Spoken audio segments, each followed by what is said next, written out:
You can win. જીત તમારી. ટોચના સફળ વ્યક્તિઓ માટે એક પગનું આગળ વધવાનું સાધન. લેખક શિવ ખેડા. વિજેતાઓ કોઈ અલગ કામ નથી કરતા, તેઓ દરેક કામ અલગ રીતે કરતા હોય છે. નિત્ય જ્ઞાન ઓડિયોઝ. પ્રકરણ 3. પ્રેરણા. પોતાના માટે અને અન્યને માટે દરરોજ પ્રેરણારૂપ બનવું. હું 2 પ્રકારના માર્કામાં વિશ્વાસ ધરાવું છું. 1. ઘણા બધા લોકો સારા જ હોય છે, પરંતુ તેઓ વધુ સારું કામ કરી શકે છે. 2. ઘણા ખરા લોકો જાણતા જ હોય છે કે એમણે શું કરવું જોઈએ, છતાં પણ લોકો એ કરતા નથી. બંને પરિસ્થિતિઓમાં જે ખૂટે છે એ છે પ્રેરણા. સ્વાવલંબી થઈને પોતાના વ્યક્તિત્વનો વિકાસ કરવા માટેનો માર્ગદર્શન આપનાર કેટલાક પુસ્તકોમાં શું કરવું જોઈએ અને શું ન કરવું જોઈએ એ બાબતે સલાહ અપાતી હોય છે.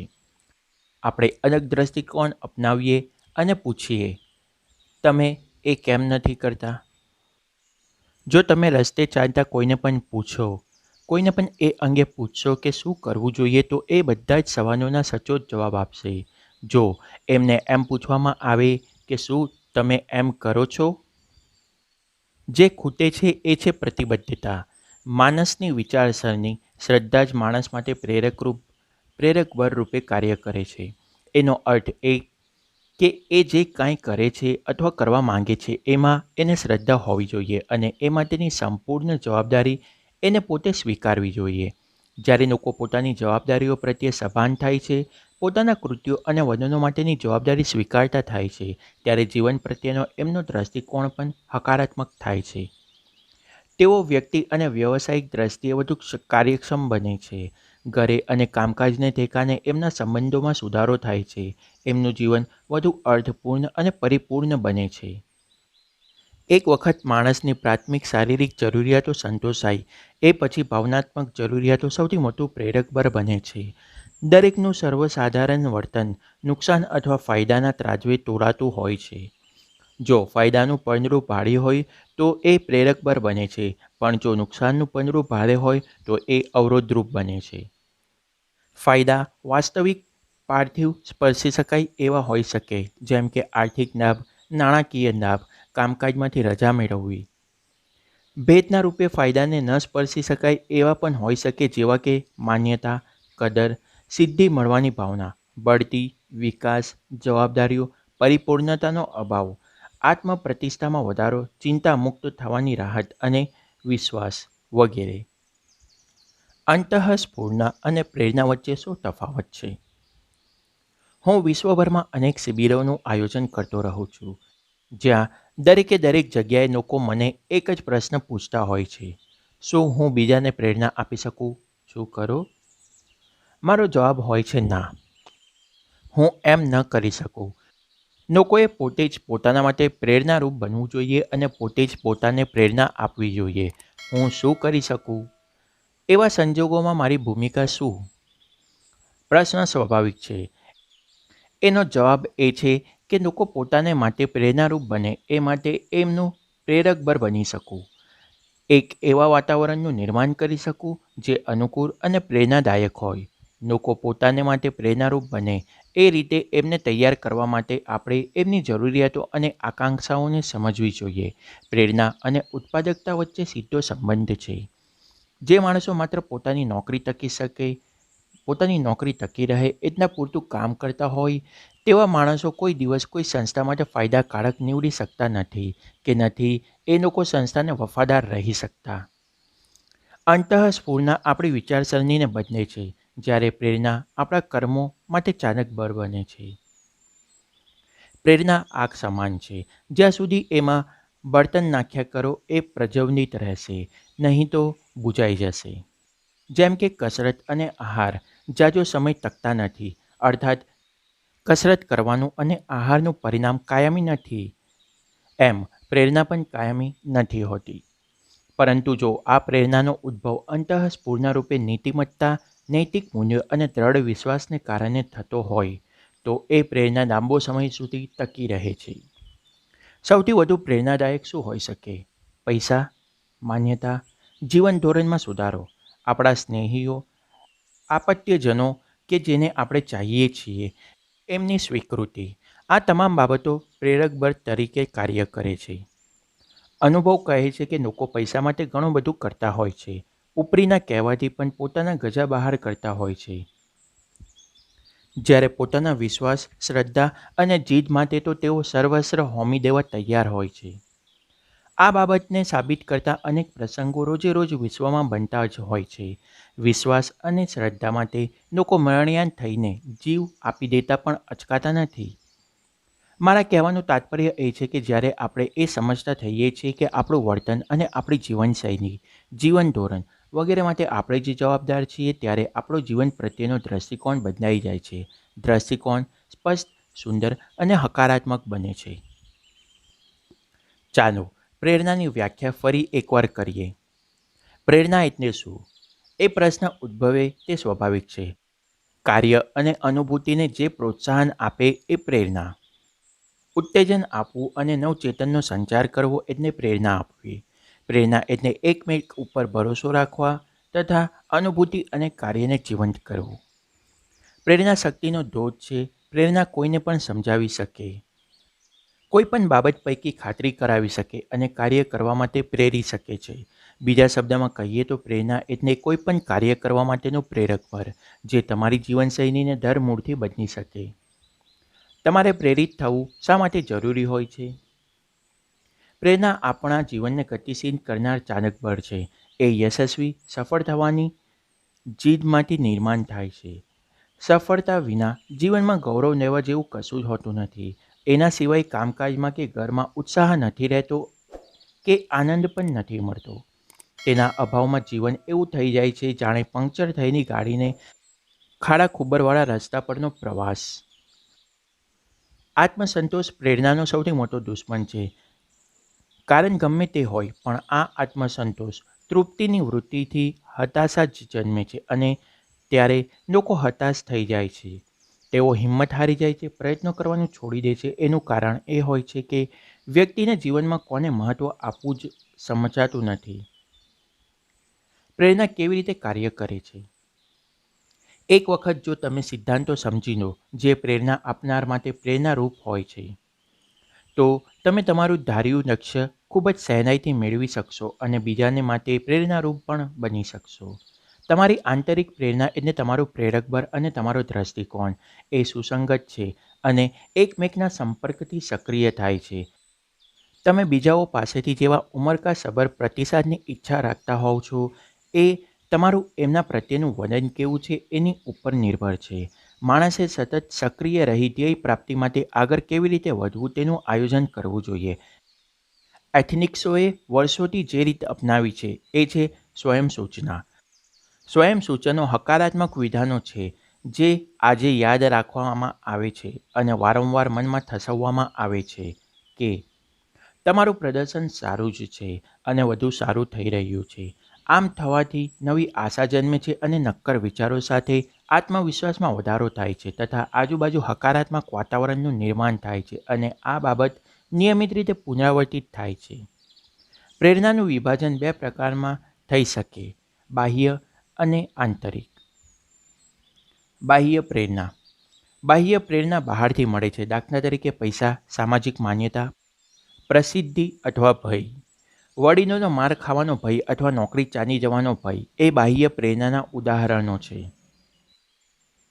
એક કંપનીને નિવૃત્તિની યોજના શરૂ કરવી હતી. આ યોજનાને અમલમાં મૂકવા માટે એમને કર્મચારીઓના સંપૂર્ણ સહભાગની જરૂર હતી. જોન સિવાય બધાએ સહમતિ આપી, હસ્તાક્ષર કરી આપ્યા. હકીકતમાં યોજના અર્થપૂર્ણ હતી અને બધાને માટે ફાયદાકારક હતી, પણ જોનની સહમતિ ન મળવી એ સૌથી મોટી અડચણ હતી.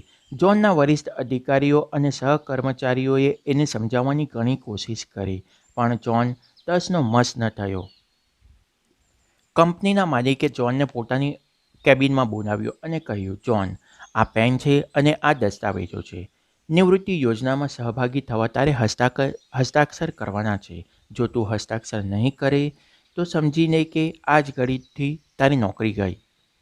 જ્હોન તરત જ એક જ પર વિચાર કર્યા વિના હસ્તાક્ષર કરી આપ્યા. માલિકે પૂછ્યું, તે પહેલેથી સહમતિ કેમ ન આપી? જ્હોને જવાબ આપ્યો, તમે જેટલી સરળતાથી અને સ્પષ્ટતાથી યોજના સમજાવી એ રીતે કોઈએ મને સમજાવી ન હતી. ભય થકી પેદા થયેલી પ્રેરણા. ભયરૂપી પ્રેરણાના ફાયદા. એનાથી કામ ખૂબ ઝડપથી થાય છે. એનું પરિણામ પણ તત્કાળ આવે છે.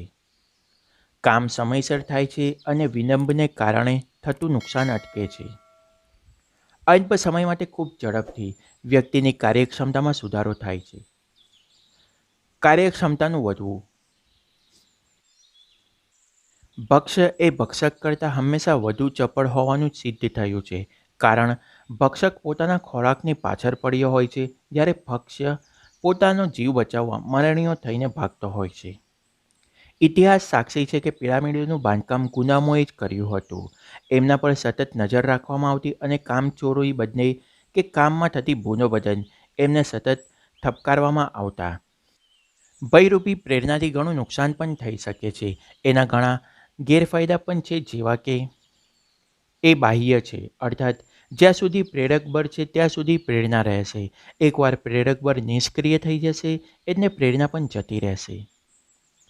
એ કારણે માનસિક તણાવ થાય છે.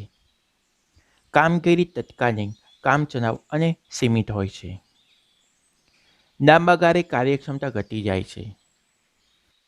ભય દ્વારા ઉપજતી પ્રેરણાને કારણે સર્જનશીલતા ખતમ થઈ જાય છે. કામ કરવા માટે દર વખતે એક પ્રકારના ભયની જરૂર પડે છે, જે કારણ દર વખતે બદલતા રહેવું પડે છે. એક ગ્રાહકે કર્મચારીને પૂછ્યું, તું અહીં ક્યારથી કામ કરે છે? કર્મચારીએ જવાબ આપ્યો, એ દિવસથી જ્યારે મારા શેઠે મને નોકરીમાંથી કાઢી મૂકવાની ધમકી આપી. પ્રોત્સાહન થકી મળતી પ્રેરણા. બાહ્ય પ્રેરણા પ્રોત્સાહન આપનારી પ્રેરણાનું રૂપ પણ લઈ શકે છે. ઉપરાંત બોનસ, કમિશન, સ્વીકૃતિ, માન્યતા પણ હોઈ શકે છે. પ્રોત્સાહક પ્રેરણાના ફાયદા. જો એ પ્રોત્સાહન આકર્ષક હોય તો એ પ્રેરણા ખૂબ સબળ રીતે કાર્ય કરે છે. ધારો કે એક ગાડાના ખેંચતા ગધેડાની આગળ ગાજર લટકાવવામાં આવે તો શું થાય? ગાજરનું પ્રોત્સાહન તો જ કામ કરશે જો ગધેડું ભૂખ્યું હશે, ગાજર મીઠું હશે અને બોજો હળવો હશે. સમાંતર તમારે એ જ ગધેડાને એ ગાજરનું પ્રલોભન આપતા રહેવું પડશે અને એને એ ખાવા પણ આપતા રહેવું પડશે, જેથી એનો ઉત્સાહ જળવાઈ રહે, લાલચ કાયમ રહે. જો એ બધા ગાજર એકસાથે આરોગી લેશે તો એનું પેટ ભરાઈ જશે. પછી ગાડી ખેંચવા માટે તમારે જ્યાં સુધી એ ભૂખ્યું નહીં થાય ત્યાં સુધી રાહ જોવી પડશે. આવું હંમેશા આપણા ધંધામાં પણ થતું હોય છે. જેવા નિર્ધારિત લક્ષ્ય આંબીને કે આપણા સેલ્સમેનનો વધુ મહેનત નથી કરતા. કારણ એક જ કે નિર્ધારિત લક્ષ્યને આંબવા સુધી જ એમનું પ્રેરક બળ સીમિત હોય છે. એ બાહ્ય પ્રેરણા છે, આંતરિક નહીં. આપણે દરેક જણ પ્રેરિત તો હોઈએ જ છીએ, હકારાત્મકતાથી અથવા નકારાત્મકતાથી. જ્યારે હું ટોરેન્ટોમાં હતો ત્યારે મેં બે ભાઈઓની વાત સાંભળી હતી. એક ભાઈ નશો કરતો હતો, બંધાણી હતો, ખૂબ દારૂ પીતો હતો અને પરિવારની મારઝૂડ કરતો હતો. જ્યારે બીજો સફળ ઉદ્યોગપતિ હતો. તેનું સમાજમાં માન હતું, મોભો હતો અને એનું કુટુંબ ખૂબ સુખી હતું, આનંદી હતું. ઘણા લોકોને એ જાણવું હતું કે એક માતાની કુખે જન્મેલા એક જ પરિવારમાં એક જ સાથે સમાન રીતે ઉછરેલા બે ભાઈ વચ્ચે આટલો બધો ફરક શા માટે? પહેલા ભાઈને પૂછવામાં આવ્યું, તું આવું શા માટે કરે છે?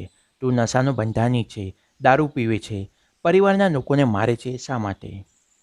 એવું કરવા માટે તને કોણ પ્રેરે છે? એણે જવાબ આપ્યો, મારા પિતા. લોકોએ પૂછ્યું, તમારા પિતા શા માટે? જવાબ મળ્યો, મારા પિતા નશાના બંધાની હતા. એ દારૂ પીતા અને એને પરિવારને મારતા, અમને મારતા. જો તેઓ એવા હતા તો મારી પાસેથી તમે બીજી શેની અપેક્ષા રાખી શકો? હું જે છું એ છું અને એવો જ રહીશ. બધા બીજા ભાઈ પાસે ગયા જે સીધો સાધો હતો. બધાએ એને પણ એ સવાલ પૂછ્યો, તું આટલો વ્યવસ્થિત, સીધો સાધો કેવી રીતે? આ બધું કરવા માટે તને કોણ પ્રેરણા આપી? કોણે પ્રેરણા આપી? કલ્પના કરો કે એણે શું જવાબ આપ્યો હશે? એણે જવાબ આપ્યો, મારા પિતા. જ્યારે હું નાનો હતો ત્યારે જોતો કે મારા પિતા ખૂબ દારૂ પીતા અને ન કરવા જેવા બધા કામો કરતા. મેં નક્કી કર્યું કે મારે એમના જેવા નથી બનવું. હકીકતમાં બંનેની પ્રેરણાનું ઉદ્ભવ સ્થાન એક જ હતું, પણ એક એનો સદુપયોગ કરતો હતો જ્યારે બીજાએ દુરુપયોગ કર્યો. નકારાત્મક પ્રેરણાને કારણે માણસ હંમેશા ટૂંકા, ઝડપી અને દેખાતા સહેલા માર્ગો શોધી કાઢે છે, જે અંતે ખૂબ જ મુશ્કેલ અને લાંબા સાબિત થાય છે. અલગ અલગ લોકો માટે અલગ અલગ બાબતો પ્રેરણારૂપ બને છે. આંતરિક પ્રેરણા માણસની અંદરથી આવે છે, જેમ કે ગૌરવ, સિદ્ધિ પ્રાપ્ત કરવાની અનુભૂતિ, જવાબદારી અને માન્યતા. એક છોકરો હતો જે હંમેશા ફૂટબોલના અભ્યાસ માટે આવતો, પણ કમનસીબે હંમેશા એક્સ્ટ્રા તરીકે જ રહ્યો. એને કોઈ દિવસ ટીમમાં રમવા મળ્યું જ નહીં. જ્યારે એ અભ્યાસ કરતો ત્યારે એના પિતા દૂર બેસીને એને જોયા કરતા. સ્પર્ધા શરૂ થઈ ગઈ, પણ 4 દિવસ સુધી એ આવ્યો જ નહીં. એણે અંતિમ સ્પર્ધા સુધીનો એક પણ સ્પર્ધામાં હાજરી ન આપી અને છેવટે અંતિમ સ્પર્ધા વખતે એ આવ્યો અને માર્ગદર્શક પાસે ગયો અને કહ્યું, સાહેબ, અત્યાર સુધી તમે મને હંમેશા એક્સ્ટ્રા ખેલાડી તરીકે જ રાખ્યો છે અને મને ટીમમાં રમવા નથી દીધો, પણ આજે મહેરબાની કરીને મને રમવા દો. માર્ગદર્શકે કહ્યું, મને માફ કરજે દીકરા, પણ હું એમ ન કરી શકું. તારા કરતાં વધુ સારા ખેલાડીઓ ટીમમાં છે અને આજે નિર્ણાયક સ્પર્ધા છે. આજે હું કોઈ જ જાતનું જોખમ ન લઈ શકું. કારણ, શાળાની પ્રતિષ્ઠા દાવ પર લાગેલી છે. એ છોકરાએ ખૂબ આજીજી કરી, સાહેબ, મને રમવા દો. હું તમારું નીચા જોવાનું નહીં થવા દેવું.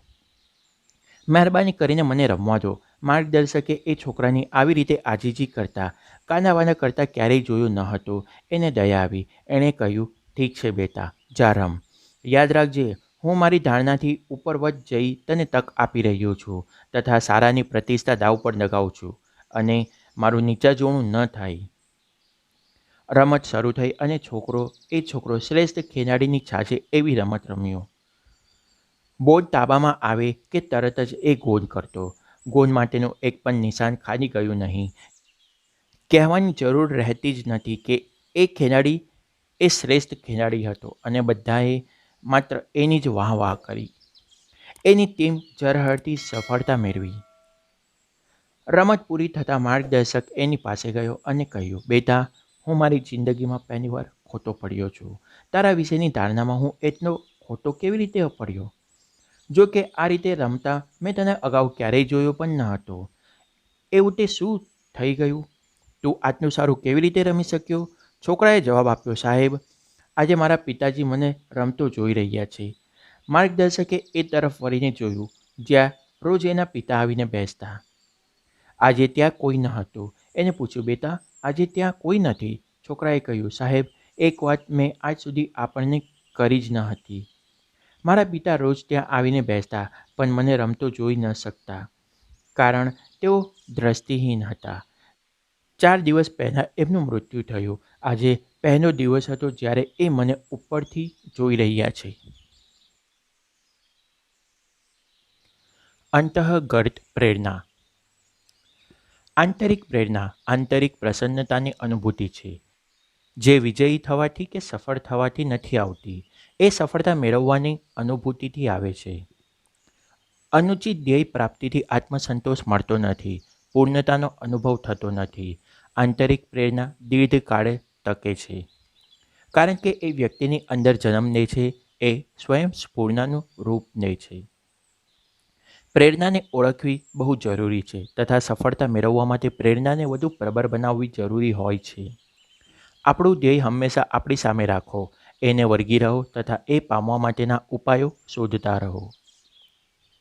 સ્વીકૃતિ અને જવાબદારી આ બંને સૌથી મહત્ત્વના પ્રેરક બળ છે. માન્યતા એટલે લોકોની વાહવાહ મળવી, લોકો દ્વારા માન મળવું તથા સૌની વચ્ચે આ માન્ય જાળવવી તથા આપણે પણ એ કાર્ય, એ સંસ્થા, એ સમાજ અને એ રાષ્ટ્રના એક ભાગ છીએ એવી અનુભૂતિ થવી. જવાબદારીના કારણે એ કાર્ય, એ સંસ્થા, એ સમાજ કે પછી એ રાષ્ટ્ર પોતાનું છે અને તેઓ એના એક ભાગ છે એવી અનુભૂતિ થાય છે. જવાબદારી વિના, વચનબદ્ધતા વિના ધ્યેય પ્રાપ્તિ માટેના સંઘર્ષનો કોઈ અર્થ સરતો નથી કે કોઈ પરિણામ આવતું નથી. પૈસાના રૂપે મળનારી બક્ષિસ એ તાત્કાલિન અને અલ્પકાલીન હોય છે. એ કાયમી સંતોષ આપી શકતી નથી. આપણી એકાદ યોજના ફળીભૂત થવાનો અણસાર અથવા અમલમાં મૂકવાનો વિચાર શેર લોહી વધારે છે. લોકો તેને એક નિર્જીવ પદાર્થની જેમ નથી સમજતા કે નથી એવું વર્તન કરતા. એની ખાતરી થાય છે. પોતે યોગ્ય કાર્ય માટે યોગ્ય લોકોની ટીમ સાથે જોડાયેલો હોવાનો સંતોષ મળે છે. પોતે કોઈ સારા કાર્યમાં સહભાગી થઈ રહ્યા છે એની જાણ માત્ર એમને માટે પ્રેરણારૂપ છે. પ્રેરણાથી ધ્યેયહીનતા તરફ દોડી જનારા 4 તબક્કા. 1. પ્રેરિત પરંતુ પ્રભાવ શૂન્ય. પોતાની નોકરીના સમયગાળા દરમિયાન કયા સંજોગોમાં અને કયા તબક્કે કોઈપણ કર્મચારી સૌથી વધુ સક્રિય અને પ્રેરિત હોય છે? તે સંસ્થા સાથે જોડાય છે.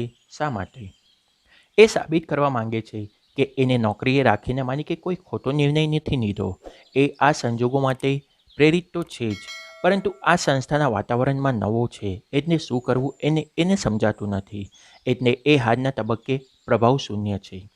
આ શરૂઆતનો એક તબક્કો એવો હોય છે જ્યારે કર્મચારી ખુલ્લા મને કોઈપણ જાતના પૂર્વગ્રહ વિના કામ કરે છે. તે ગ્રહણશીલ હોય છે તેમજ સંસ્થાના નીતિ નિયમો અને સંસ્કૃતિ પ્રમાણે સંસ્થાના માળખાને અનુરૂપ થવા તત્પર તથા વ્યવહારિક હોય છે. આ તબક્કે એને પ્રશિક્ષણ અને કાર્યપ્રણાલી અંગે માર્ગદર્શન આપવું જરૂરી હોય છે, જેથી એને જે રીતે જે માળખામાં ધારવું હોય એ રીતે ધારી શકાય.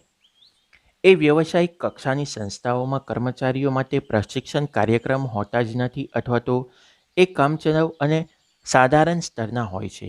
કામકાજના પ્રથમ દિવસે નિરીક્ષક એને એના કામકાજની જગ્યા દેખાડે છે, એને શું કરવું છે એ જણાવતો જતો રહે છે અને એ પોતે સાચું ખોટું જે કાંઈ પણ કરી રહ્યો હોય છે એ એને શીખવે છે.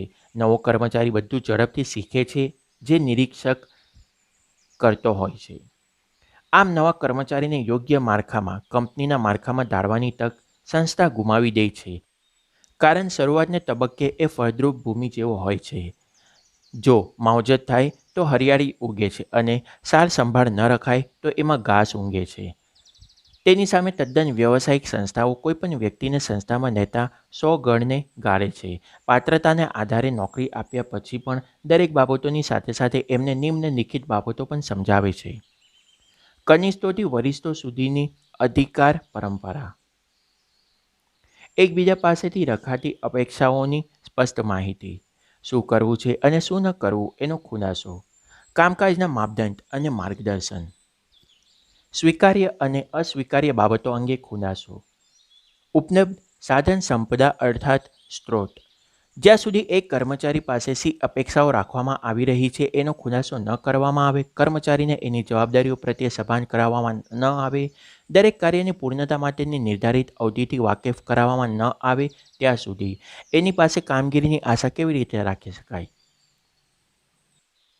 કર્મચારીને નોકરીએ રાખતી વખતે અને નોકરીએ રાખ્યા બાદ જો પ્રશિક્ષણ કાર્યક્રમો ગોઠવી યોગ્ય દિશામાં કર્મચારીને વારવાનો પ્રામાણિક પ્રયત્ન કરવામાં આવે તો ઘણી ખરી તકલીફો દૂર થઈ શકે છે, અથવા બીજા શબ્દમાં એમ કહી શકાય કે ઉદ્ભવતી જ નથી.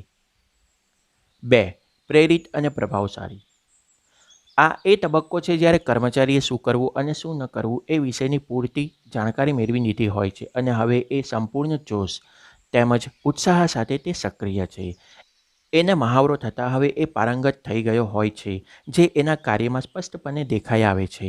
હવે એ સંસ્થાના પ્રમાણિક તબક્કામાંથી બઢતીના ક્રમમાં આગળ વધે છે. 3. કાર્યદક્ષ પણ પ્રેરણાહીન. થોડા સમય પછી પ્રેરણાનો અભાવ ઓછો થવા લાગે છે અને કર્મચારી એ કાર્યની આંટીઘૂંટી સમજવા લાગે છે.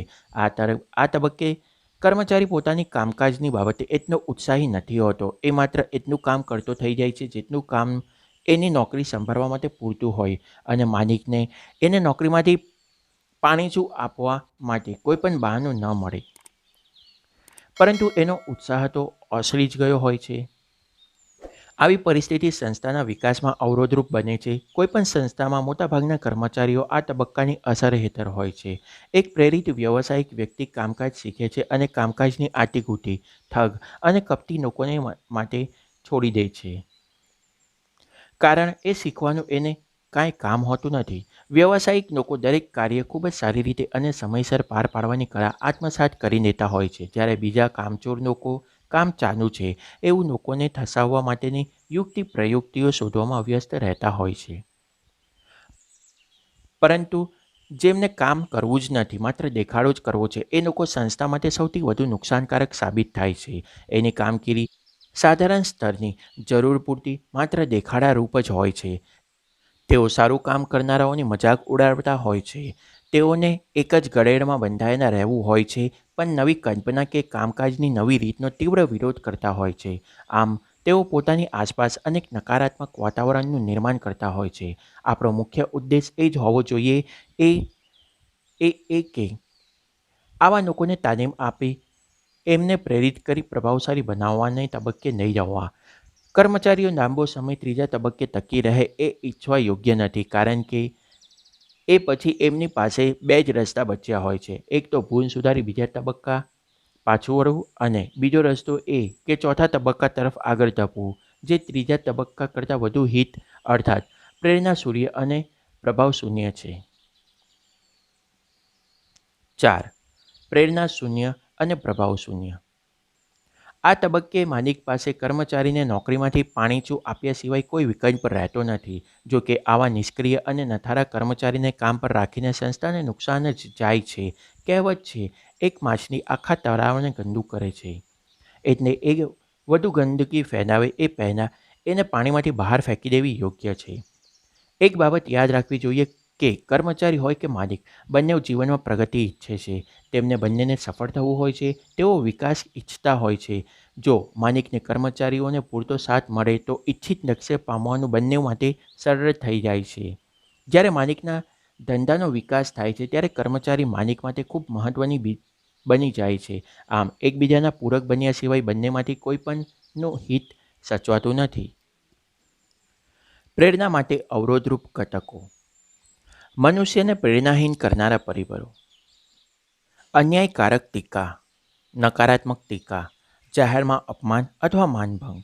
કામચોર નઠારા લોકોને પોતાની કામગીરી બદલ બક્ષિસ આપવી એ કાર્યદક્ષ લોકોને નાસીપાત કરી દેનારી પ્રવૃત્તિ છે. નિષ્ફળતા અને નિષ્ફળતાનો ભય. સફળતા જેને કારણે આત્મસંતોષની ભાવના જન્મે અને આળસી વૃત્તિઓ ધીરે ધીરે પ્રગતિના માર્ગમાં અવરોધો ઊભા કરવા લાગે.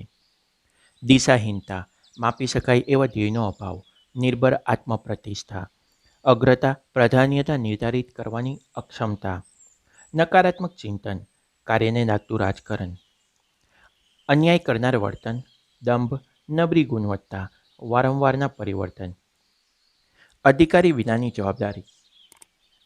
સંતોષી વ્યક્તિ પ્રેરિત હોય જ એ જરૂરી નથી. કેટલાક લોકોને ઘણી નાની નાની બાબતોમાં સંતોષ મળી જતો હોય છે. તેઓ અલ્પસંતોષી જીવ હોય છે. આવા કિસ્સામાં એમનો આ અલ્પસંતોષ આળસની વૃત્તિના આત્મસંતોષ તરફ દોરી જાય છે અને પ્રગતિ અટકી જાય છે. કોઈ એક બાબત કે કાર્ય કરવાની તીવ્ર ઉત્કટતા હોય તો એ માટે પ્રેરણા મળી શકે, પણ જ્યાં સુધી એ બાબત, એ કાર્ય, એ પ્રત્યેનું પૂર્ણ વચનબદ્ધતા ન હોય ત્યાં સુધી એ બાબત, એ કાર્ય માટેની ઉત્કટતા જાગતી નથી. અડચણો પેદા કરનાર, હતાશાને જન્મ આપનાર પરિબળોને જ્યાં સુધી જળમૂળમાંથી બહાર ફેંકી દેવામાં નહીં આવે ત્યાં સુધી પ્રેરણા મેળવનાર નવા રસ્તાઓ શોધવાનો કોઈ અર્થ જ રહેતો નથી. ઘણી વખત એવા નકારાત્મક ઘટકોને દૂર કરવા કરતાં તરત જ પ્રેરણા સ્ફુરે છે. પ્રેરક પરિબળો. ખરેખર તો આપણે જ આપણા માટે પ્રેરક બનવું જોઈએ. અન્ય કોઈપણ બાહ્ય પ્રેરણા કરતાં જ્યારે આંતઃસ્ફુરણાથી વ્યક્તિ પોતે જ નક્કી કરીને કોઈ કાર્ય કરે છે ત્યારે એ માટે મળેલી આત્મપ્રેરણા ખરી અને દીર્ઘકાળ સુધી ટકી રહેનારી હોય છે. યાદ રાખો, આપણો વિશ્વાસ, આપણી શ્રદ્ધા અને આપણી માન્યતાઓ સૌથી મોટી પ્રેરણા છે. પ્રેરક પરિબળો છે. આપણા કૃત્યો આપણા વર્તન માટે જવાબદાર છે. એ બાબત આપણે હંમેશા યાદ રાખવી જોઈએ. જ્યારે લોકો જવાબદારી સ્વીકારતા થાય છે ત્યારે ચોતરફ વાતાવરણમાં સુધારો થવા લાગે છે. ગુણવત્તા, ઉત્પાદકતા, અંદરોઅંદર પરસ્પરના સંબંધો અને સંગઠિત થઈ કાર્ય કરવાની ભાવના થકી દરેકમાં સુધારો થાય છે અને હકારાત્મક વિચારો તરફનું વહેણ શરૂ થાય છે. અન્યોને પ્રેરિત કરવા માટે કેટલાક ઉપાયો: એમને માન આપવું, એમનો આદર કરો, દરેક કાર્યમાં રુચિ નિર્માણ કરો. બીજાની વાત ધ્યાનથી સાંભળો. પડકાર ફેંકો. બીજાને મદદ કરો, પરંતુ જે કાર્યો એમને પોતે કરવા જોઈએ એ કાર્યો એમના વતી કોઈ દિવસ ન કરો. લોકો દરેક કાર્ય પોતાના સ્વાર્થ માટે, પોતાની મરજીથી કરે છે, આપણા માટે નહીં. આ બાબત સમજવા માટે રાલ્ફ વાલ્ડો એમર્સનની એક વાત અહીં ટાંકું છું. એક વખત એ અને એનો દીકરો બંને એક વાછરદાના તબેલામાં લઈ જવા પ્રયત્ન કરતા હતા, પરંતુ ખૂબ ધક્કા મારવા છતાં વાછરડું તબેલામાં જવા તૈયાર ન હતું. આખરે લોટપોટ થઈ ગયા. એ વખતે ત્યાંથી એક નાની છોકરી પસાર થઈ. એને પ્રેમથી વાછરડા ઉપર હાથ ફેરવી એના મુખમાં નાની આંગળી નાખી. બસ, એ વાછરડું પ્રેમથી વગર રોકટોક એની પાછળ પાછળ તબેલામાં જતું રહ્યું. Action plan. નક્કર યોજના. 1. તાલીમ દ્વારા ગૌરવની ભાવનાનું નિર્માણ કરો. 2. સારા કાર્યો બિરદાવો, બક્ષિસ આપો. 3. સ્પષ્ટ અને સુનિશ્ચિત લક્ષ્યને જ કેન્દ્ર સ્થાને રાખો. 4. અપેક્ષાઓ હંમેશા ઊંચી જ રાખો. 5. સ્પષ્ટ માપી શકાય એવા તબક્કા નક્કી કરો. 6. અન્યની જરૂરિયાતનું મૂલ્યાંકન કરો. 7. તમારી યોજનાઓમાં બીજાને પણ સહભાગી થવા દો. 8. હકારાત્મક વલણ અપનાવી હકારાત્મક ભૂમિકા ભજવી એક દાખલો બેસાડો. લોકો સામે આદર્શ સ્થિતિ રજૂ કરો. 9. બીજાને પણ પોતાની આંતરિક શક્તિઓને ઓળખવા મદદ કરો. નિત્ય જ્ઞાન ઓડિયોઝ. આગળના ઓડિયો બુકમાં આપણે જોઈશું પ્રકરણ 4, આત્મપ્રતિષ્ઠા. હકારાત્મક આત્મપ્રતિષ્ઠા અને હકારાત્મક પ્રતિમાનું નિર્માણ. નિત્ય જ્ઞાન ઓડિયોઝ. You can win. જીત તમારી. લેખક શિવ ખેડા. જો તમને આ ઓડિયો બુક ગમ્યો હોય તો આને લાઈક જરૂર કરજો. વધુને વધુ લોકોને આ પુસ્તકનો ફાયદો થાય એના માટે આને શેર જરૂર કરજો અને આ ચેનલને સબસ્ક્રાઈબ જરૂર કરજો. તમારા સૂચનો માટે નીચે કમેન્ટ બોક્સમાં કમેન્ટ જરૂર કરજો. આ ચેનલને સબસ્ક્રાઈબ કરી તેની બેલ આઇકોન ઓન કરી દેજો, જેથી મારા અપલોડ કરીને આવા જ ઓડિયોના તમને નોટિફિકેશન તરત જ મળી જાય. આ ઓડિયો બુક સાંભળવા બદલ તમારો આભાર. તમારો દિવસ શુભ રહે.